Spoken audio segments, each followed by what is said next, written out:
Okay, so we're looking at this Falcon again. So one of the things that's important about the Falcon is the different angles that you've got to work with, because it's bent this way, but it also bends that way. And so it's very difficult to make things fit properly.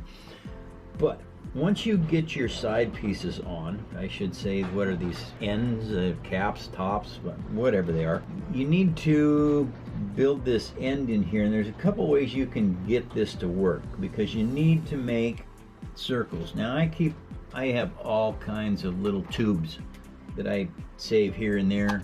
I think that came out of one of those I don't know, juice boxes or something. Oh yeah, it did.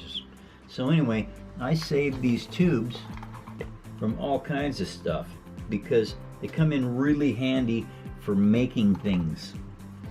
Like this, I have to build a circle that fits down in here. And so I've got to find the right size tubing that is going to fit this properly. And that's a little bit bigger, which is probably what I need right there. Yeah, that's better. Okay, now, one of the things you have to do is, and I probably, since it's been a while since I built one of these, I forgot about this, but you have to set this down inside here. And one of the ways to do it is, a couple of ways actually, you can take a little bit of a paintbrush here and some water, and you can get this cardboard damp. Alright, once you get the cardboard damp, then it'll squish down into place really nicely. And since it's all covered up and painted, you never will see that you forgot to cut this stuff out like I did. The nice thing about hand building things is once you do it long enough, you make mistakes and you know what you're doing. So anyway, but what that does is you just work that down into place like so, and it just squishes that down in like that, and then you go to your other side and you squish that down in there like that. And if it doesn't quite work out the way you want it to, you can take an X-Acto knife and trim it down. If you have a Dremel tool, you can Dremel that out. Sometimes you can just take a pair of like toenail clippers and reach down inside there and clip them out, and that works also. And the nice thing about working with paper is that it's fairly forgiving. It's not like a plastic model kit where if you screw up one of the parts, your model kit's wrecked.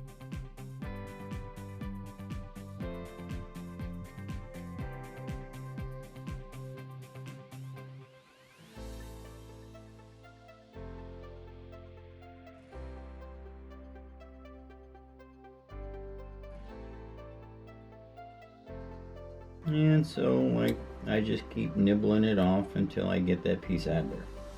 Now I really wished I hadn't forgot about this, because doing this is time consuming and it just makes you disappointed at not remembering what you should have remembered. But it's been 12 years since I built a Millennium Falcon of this size, so hope y'all can forgive me.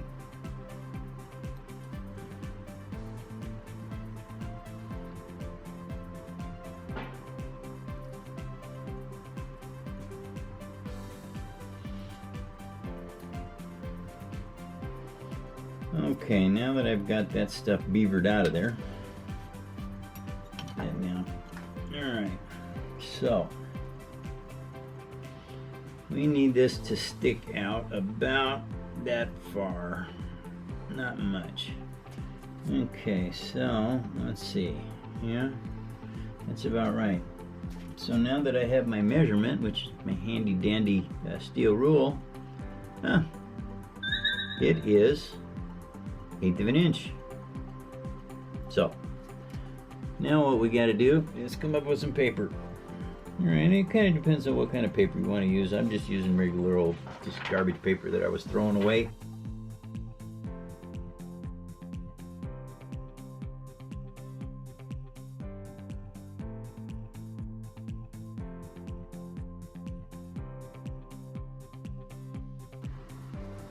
Once you start getting that, then you check it to see, because you want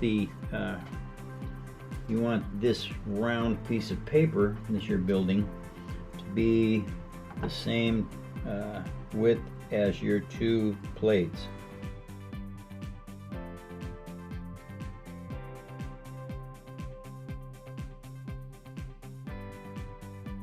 So I keep checking it to see. I'm getting close.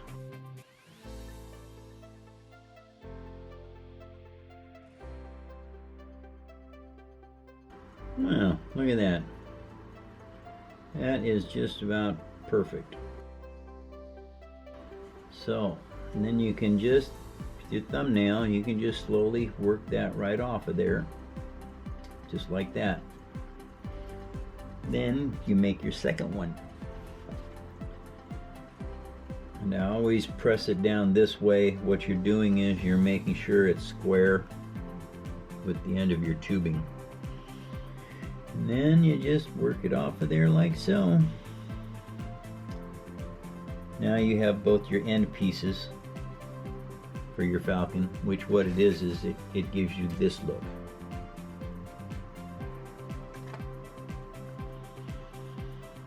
Alrighty. See, and I showed you that last time. Well,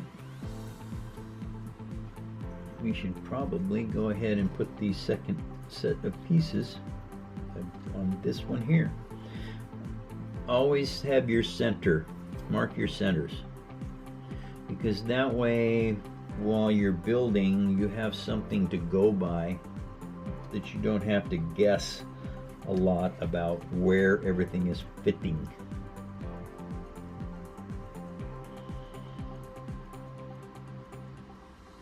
Okay, and those go on there just about like so. I think last time we used a little bit of Bondo, which is what we're going to do again today.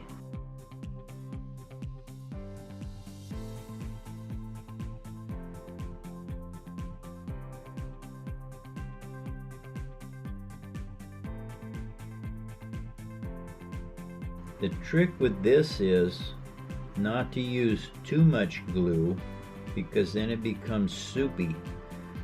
And you don't want that, because it actually doesn't fit as well. And the nice thing is you don't have to hurry once you're working with this, because this stuff takes 24 hours to dry.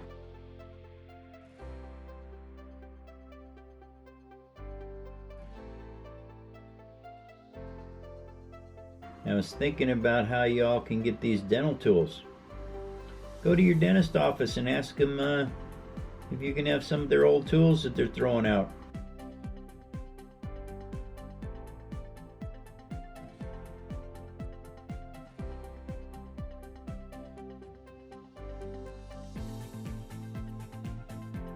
Always look down your line to make sure that everything is lining up properly, because once it dries, it's kind of difficult to fix it. Alright, now that's got to set up overnight. So I find a spot that it's going to be safe, and I just put it up there and let it dry. Well, let's see, when I show you that and that, this, oh yeah. There's part of the Falcon, of course, which is these pieces here. And so I measured this earlier, it's 1/4 inch. And so I figure, yeah, there's some space there. So I need about 1/8 inch. And then that. It's 1, 2, 3, 4, 5/8. So I cut 2.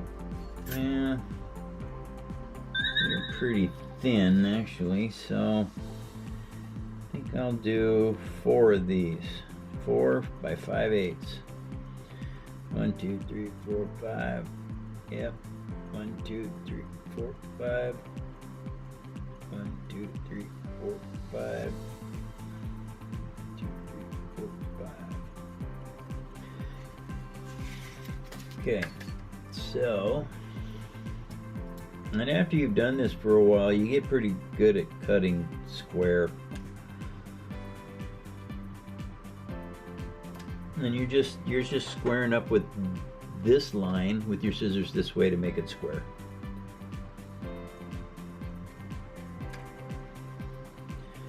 I used to use a little tiny square and make them all square. Well, that ended up taking up so darn much time, and I have to cut so many of these thousands of pieces that I've gotten pretty good at using my eye to square things up.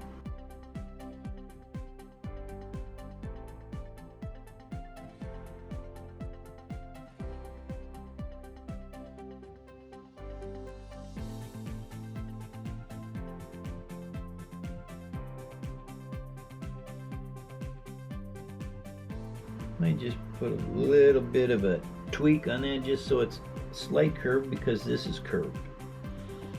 That way when it dries, it'll have just a teeny tiny bit of bend to it.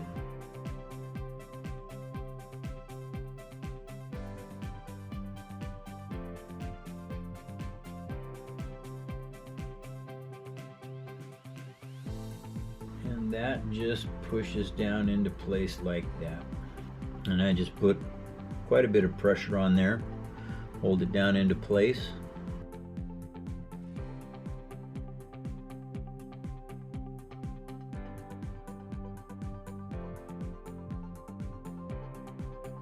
What I'm doing here, by putting this much glue on there, it makes sure everything sets properly in place and everything glues together, so that it doesn't come apart later on after the build's finished, because that is so much of a headache when you have parts that actually come unglued. Now there's a couple ways to keep that in place until it dries, and I found these at Hobby Lobby, little bitty clamps, and so I can, and they weren't much. I think they were $5 on sale or something. But anyway,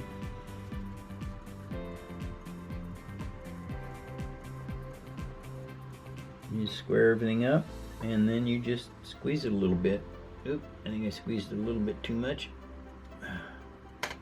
No, actually it looks good. Okay.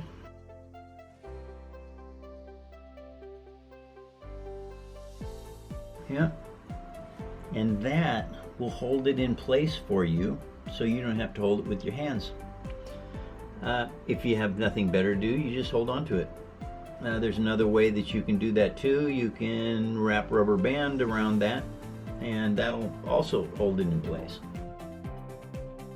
And that takes us to the end of today's lesson on this build. Thank you very much for watching.